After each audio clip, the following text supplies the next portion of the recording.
عزیز دوستو، ہم جس دین کے ماننے والے ہیں وہ دین برحق ہے، اور جس پیارے محبوب صلی اللہ تعالیٰ علیہ وسلم کے ہم ماننے والے ہیں وہ محبوب علیہ السلام اللہ کے آخری رسول ہیں۔ نبی اکرم صلی اللہ تعالیٰ علیہ وسلم کامل اکمل اور مکمل دین لے کر تشریف لائے۔ اب یہ دین اسلام ایسا مضبوط، ایسا مستحکم دستور حیات ہے کہ قیامت تک اسی دین کا سکہ چلے گا۔ وقتی طور پر جو حالات امت پر اس وقت گزر رہے ہیں اس میں امت محکوم نظر آتی ہے، کمزور نظر آتی ہے، اور ہم دیکھتے ہیں کہ غیروں کا روپ بھی ہمارے حکمرانوں کے چہروں اور ان کے لہجوں پر نظر آتا ہے۔ جو قومیں کسی کا روب اختیار کرتی ہیں، کسی شخص کو اس طرح کا بڑا جانتی ہیں کہ احساس کمتری کا شکار ہو جاتی ہیں، وہ اپنی آنے والی نسلوں کو کبھی مضبوط نہیں کر پاتی۔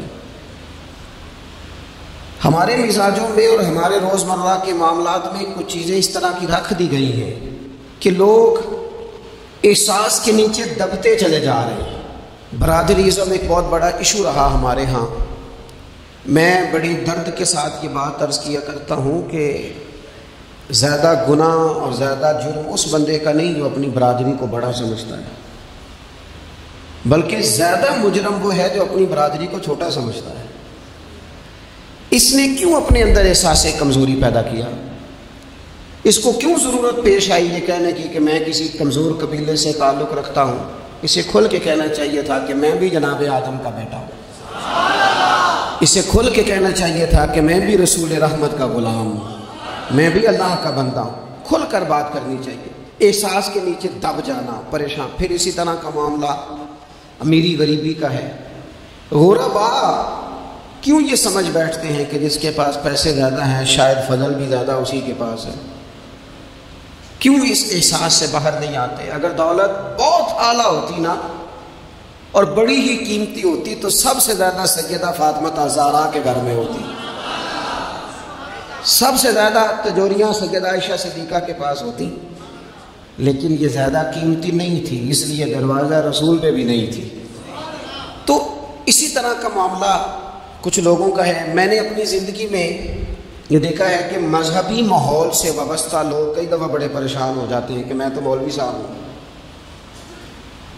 اور محلے کا مولوی بنا کے جب کسی کو رکھا جاتا ہے تو بیچارہ ویسے بھی پریشان ہو جاتا ہے۔ اس کی ذمہ داری ہوتی ہے کہ تو نے وقت پہ جنازہ پڑھانا ہے، ٹائم پہ کول پہ آ جانا، 10ویں پہ وقت پہ پہنچنا، غیر حاضر نہ ہونا۔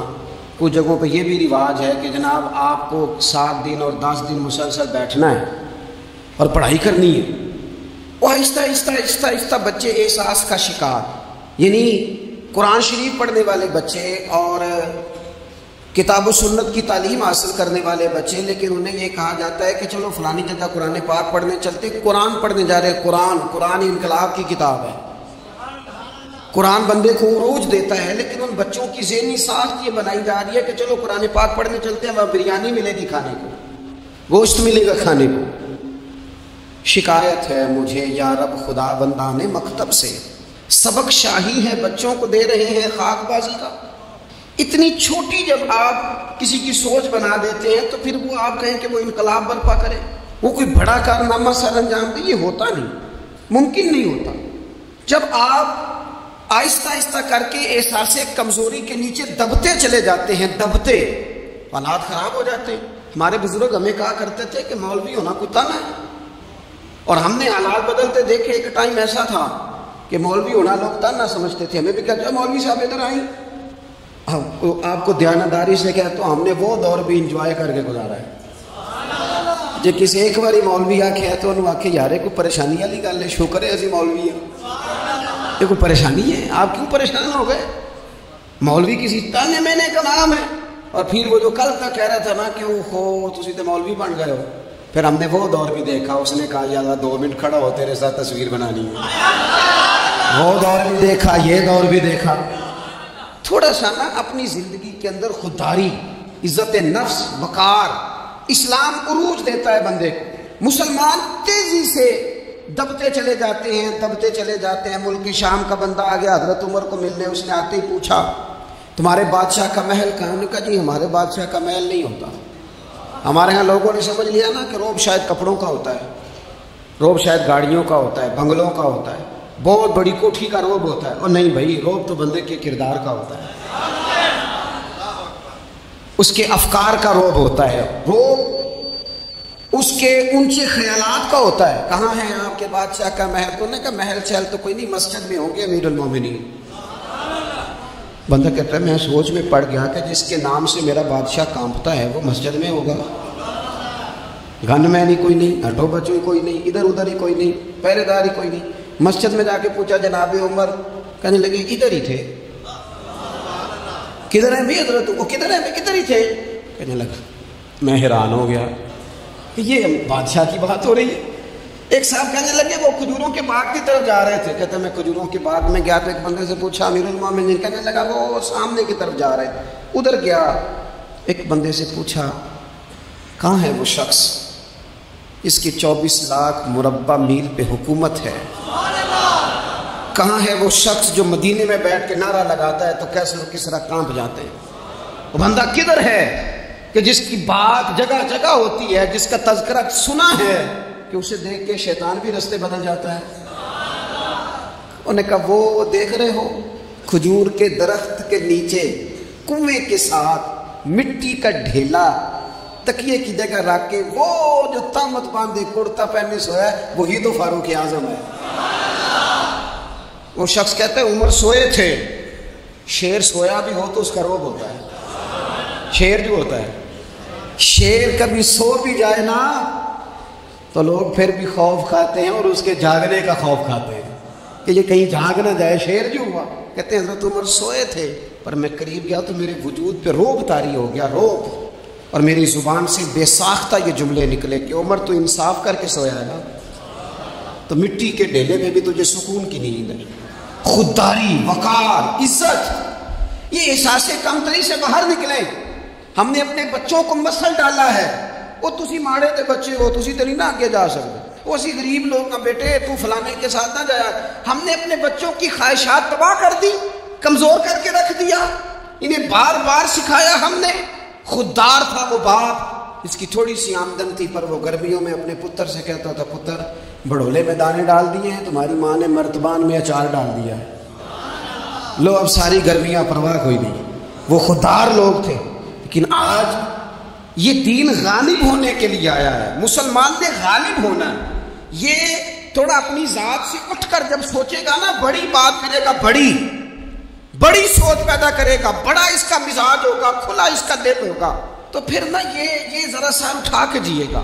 قرآن مجید کی جو ہے کریمہ میں نے تلاوت کی، اللہ کریم نے فرمایا هو الذی ارسل رسولہ بالہدی والدین الحق.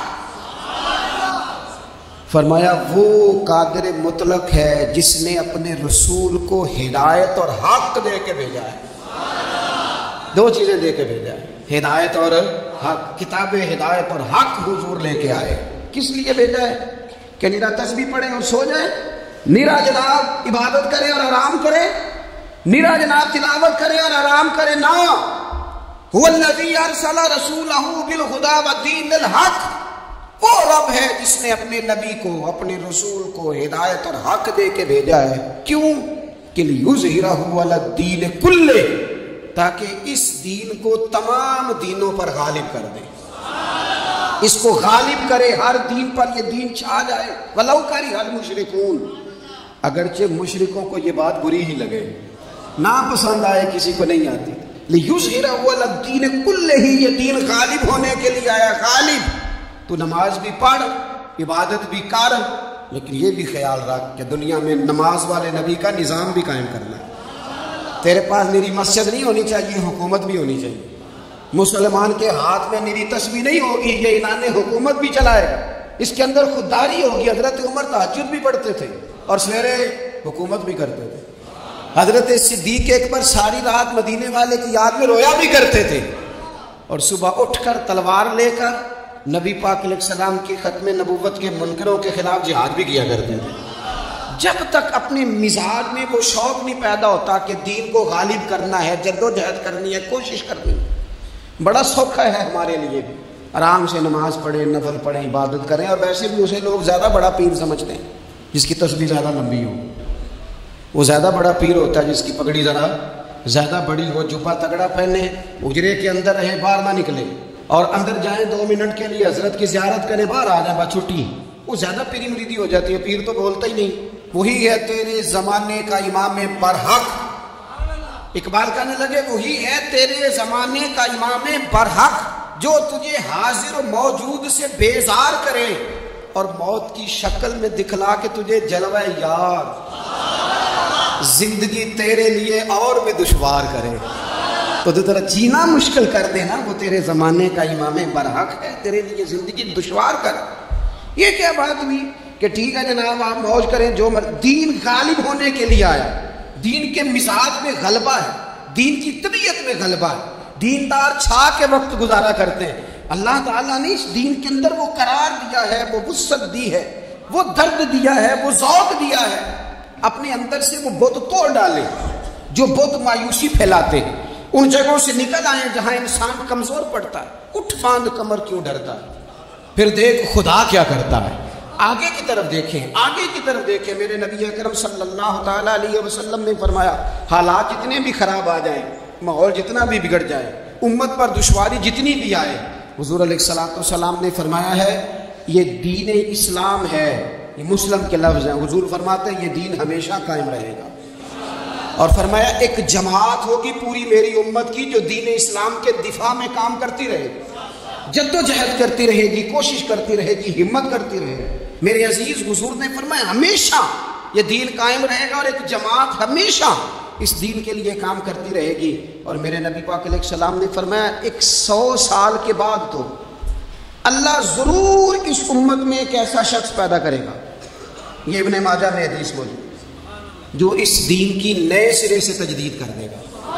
وہ لوگ آتے رہے، جب حالات بڑے بگڑے تو حضرت عمر بن عبدالعزیز آ گئے، حالات کا رخ بدل کے رکھ دیا، پھر معاملات بڑے بگڑے تو امام شافعی جیسے لوگ آ گئے، غوث اعظم جیلانی جیسے لوگ آ گئے، حالات بڑے بگڑے تو شیخ عبدالحق محدث دہلوی جیسے لوگ آ گئے، ہندوستان میں جب ماحول بڑا کٹھن ہوا تو اعلیٰ حضرت فاضل بریلوی جیسے لوگ آ گئے۔ ہر صدی کے سرے پر اللہ تعالیٰ ایک مجدد بھیجے گا، حضور کا وہ غلام دین کو نئے سرے سے تازہ کرے، دین کے چمن میں ہمیشہ بہار رہے گی، ہمیشہ نورانیت رہے گی، ہمیشہ نور اعلیٰ نور رہے گا۔ یہ کام صرف کرنے کا کام کیا ہے، یہ دین تو پھلے گا پھولے گا، جو آگے بڑھ کے خدمت میں حصہ ڈال لے گا نا وہ اپنا نفع کرے گا۔ یہ قرآن پاک ہے، یا ایھا الذین آمنوا ان تنصروا اللہ ینصرکم ویثبت اقدامکم۔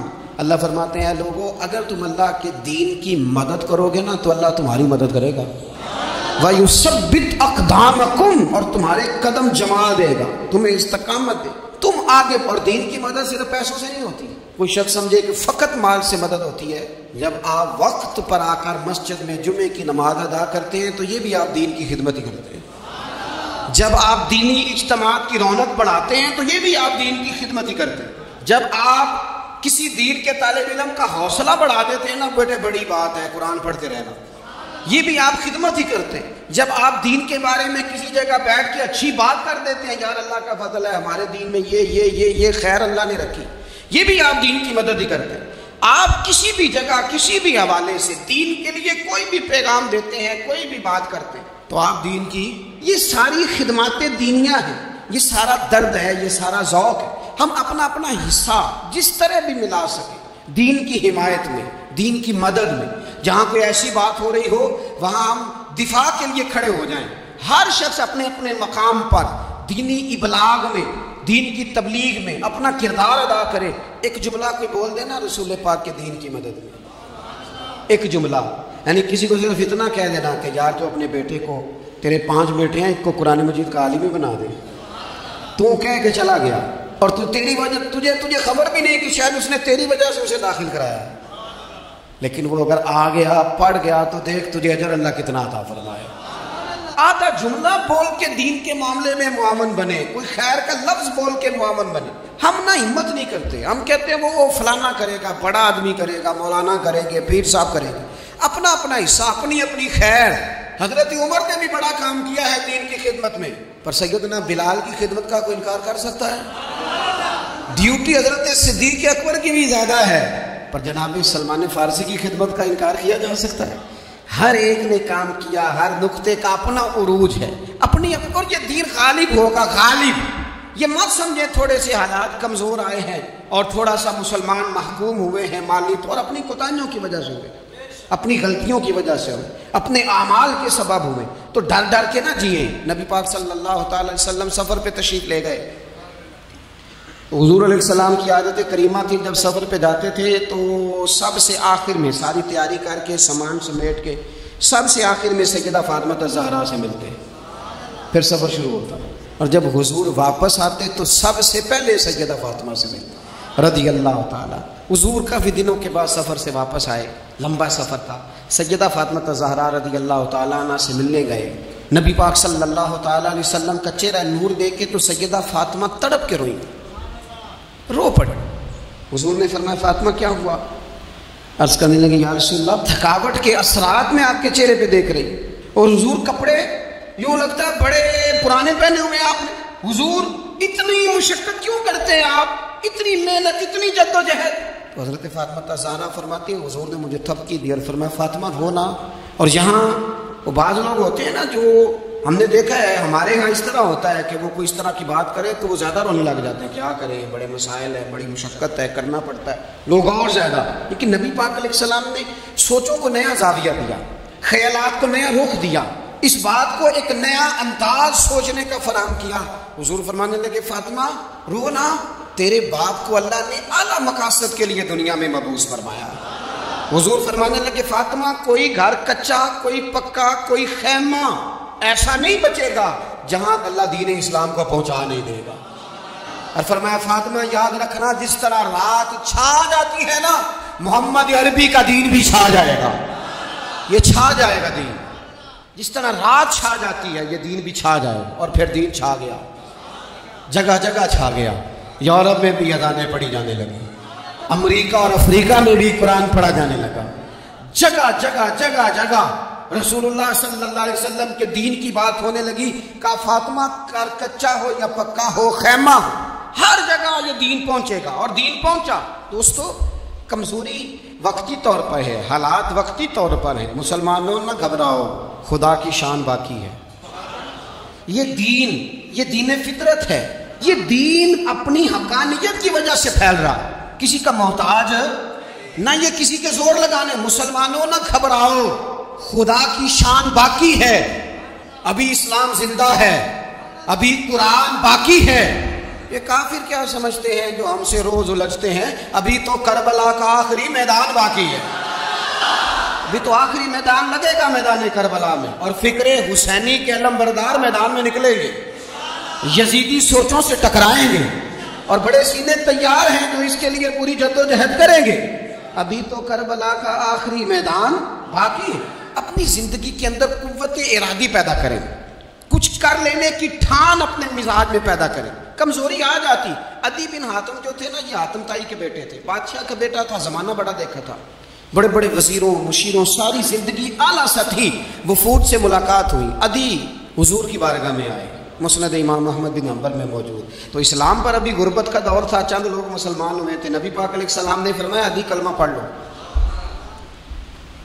تو عدی کہنے لگے میں تو پہلے ہی ایک دین کا ماننے والا ہوں. حضور فرمانے لگے جس دین کے تم ماننے والے ہو اس دین کو میں تم سے زیادہ جانتا ہوں.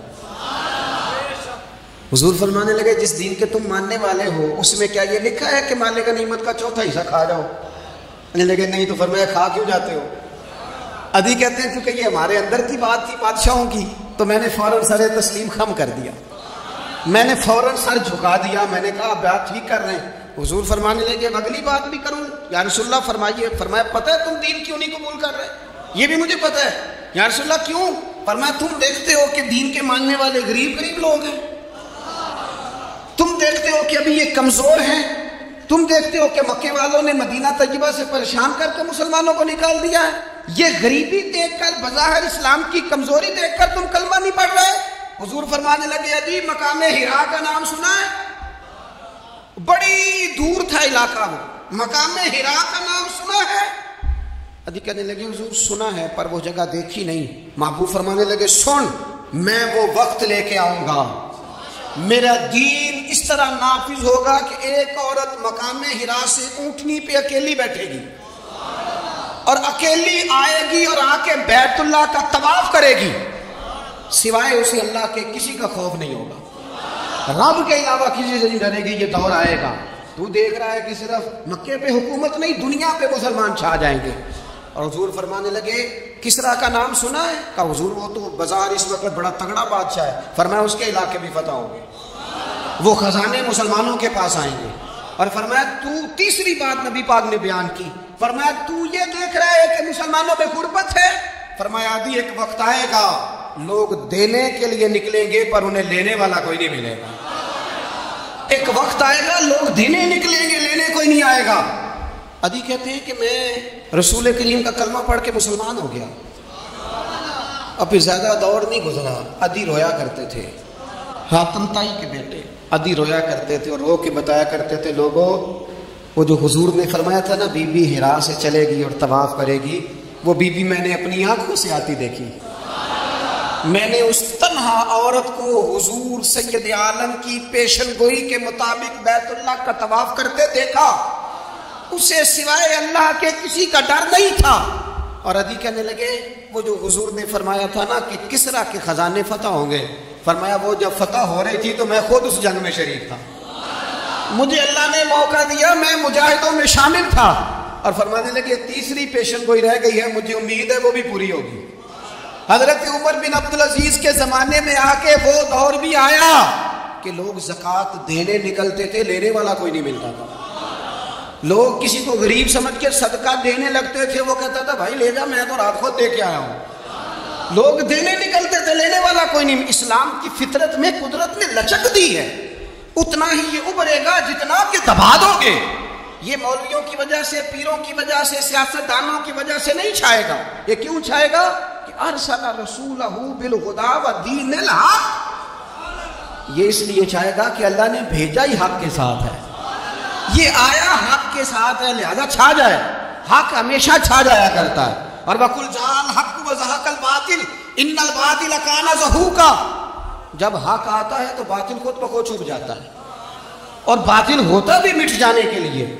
بس نا یہ دین چھا۔ حضرت خباب بن الارت رضی اللہ تعالیٰ عنہ فرماتے ہیں ہمیں بڑی تکلیف دی کفار مکہ نے، قریش نے بڑا ستایا۔ نبی پاک علیہ السلام خانہ کعبہ کے ساتھ ایک چادر لے کے آرام فرما رہے تھے، ہم حضور کی بارگاہ میں گئے، یا رسول اللہ دعا کریں یہ تباہ ہو جائے، تانگ بڑا کرتے، حضور آپ دعا کریں اللہ کی بارگاہ میں۔ تو حضور اٹھ کے بیٹھ گئے، فرمایا جلدی نہ کرو، تم سے پہلے ایسے لوگ گزرے ہیں جن کو گڑوں کے اوپر رکھ کے نا تو آروں سے کاٹ دیا جاتا تھا، وہ 2 ٹکڑے ہو جاتے تھے۔ فرمایا جلدی نہ کرو، تم سے پہلے ایسے لوگ گزرے ہیں کہ لوہے کی کنگھیوں سے ان کا گوشت نوچ دیا جاتا تھا، ہڈیاں تک زخمی ہو جاتی تھی، سی نہیں کرتے، زخم پہ زخم کھا کے جی، خون جگر کے گھونٹ پی، آہ نہ کر لبوں کو سی، یہ عشق ہے کو دل لگی نہیں۔ کہا خباب تھوڑا صبر کرو، اور پھر حضور فرمانے لگے خباب یہ بات یاد رکھنا، جو دین میں لے کے آیا ہوں یہ غالب ہو کے رہے گا، یہ غالب ہوگا، غالب۔ وہ ابو سفیان جو میدان احد میں کہتے تھے فلاں بھی ہم نے مار دیا، فلاں بھی مار دیا، جب 10,000 کا لشکر لے کے نبی پاک گئے تھے نا دوبارہ واپس، 10 سالوں میں 3 لوگ لے کے حضور مکے سے آئے، اور 10,000 کا لشکر لے کے جب دوبارہ گئے نا، ابو سفیان کہنے لگے لڑنا ہی نہیں، کیونکہ جس شان سے معصوم آمنہ آئے ہیں لڑنے والی بات ہی کوئی نہیں، طاقت ہی نہیں، آنکھ نہیں ملا سکتے تو ہاتھ کیسے اٹھائیں گے۔ لیکن پتہ ہے حضور کا طریقہ کیا تھا؟ سیاہ امامہ تھا، اونٹنی پہ بیٹھے تھے، اور گردن محبوب نے اتنی جھکائی تھی کہ وہ اونٹنی کی گردن سے لگ رہی تھی۔ اس شان کے ساتھ حضور داخل ہوئے، اذا جاء نصر اللہ والفتح ورأیت الناس يدخلون فی دین اللہ افواجا۔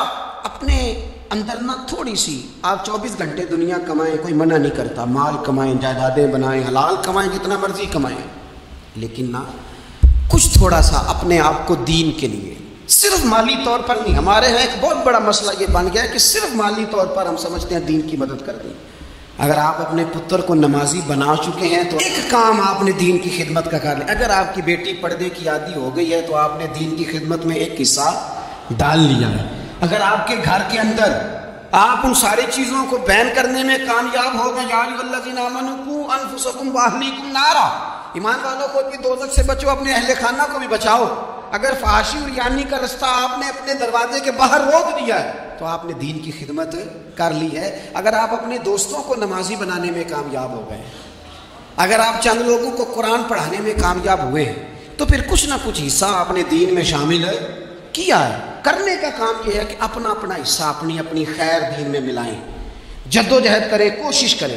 دو جملے بول کر جب کوئی بندہ کہہ رہا ہونا جی بڑا مشکل ہے دین پہ عمل کرنا، تو اسے کہیں دین پہ چلنا تو آسان ہے، دین پہ چلنا ہی تو آسان ہے۔ جب بڑی دین مخالف باتیں ہو رہی ہو تو وہاں ساری برادری کٹھی بیٹھی ہے نا، بچی بچے کے دن رکھے جا رہے ہیں، تو میں دین کی خدمت بتا رہا ہوں کیا کیا کرنی ہے۔ بیٹی بیٹے کے دن طے ہو رہے ہیں تو کوئی کہتا ہے کہ ماموں کو منا لو ناراض ہے، چچا کو منا لو ناراض ہے۔ یہ میں اپنا درد دل آپ کے سامنے رکھ رہا ہوں۔ دین کی خدمت یہ ہے کہ ایک بندہ بیچ میں سے بولے، وہ کہے او شادی میں کوئی غیر شرعی کام نہ کرنا، سب کو منا رہے ہو تو کہیں رب رسول کو ناراض نہ کر لو۔ یہ تیری دین کے لیے خدمت ہو جائے گی، یہ تیری دین کے لیے خدمت ہو جائے۔ وہ جس شخص نے جاتے جاتے رستے میں کہا تھا نا حضرت عبداللہ مزنی کو کہ میں ایک مدینے میں چاند چڑھا دیکھ کے آیا ہوں کہ جس کے قریب سے جو گزرتا ہے اسے بھی نور ملتا ہے، تو اس کی ایک بات گھر کر گئی، جناب عبداللہ مزنی مدینے والے کے عاشق ہو گئے۔ آپ کہہ دیں، آپ کہہ دیں، بات پھیل جائے گی، اللہ اسے پھیلا دے۔ اپنے مقام پر بیٹھ کر اپنے میں فیکٹری کے مالک سے کہا کرتا ہوں کہ تو نا مسجد ضرور بنا چھوٹی سی، دفتر والوں سے کہا کرتا ہوں کہ یہاں نا نماز باجماعت کا بندوبست ضرور کراؤ۔ میں کہتا ہوں یہ سارے دین کے کام ہیں۔ آپ اپنے حلقہ یسر میں کہیں یہاں نماز باجماعت ہوگی، یہاں سویرے آتے ہی پہلے تلاوت ہوگی، یہاں پہلے قصیدہ بردہ شریف، آپ کوئی خیر کے کام میں اپنا حصہ ڈالتے رہیں۔ انشاءاللہ یہیں سے چنگاریاں بنیں گی، یہیں سے انقلاب برپا ہوگا۔ اور امام جعفر صادق کے قول پر اپنی بات سمیٹوں گا، کسی نے کہا تھا میں دین کی تبلیغ کرنا چاہتا ہوں، تو فرمانے لگے سوکھا حال ہے، تو دین پہ عمل کرنا شروع کر دیں، دین کی تبلیغ ہونی شروع ہو گئی، عمل کر۔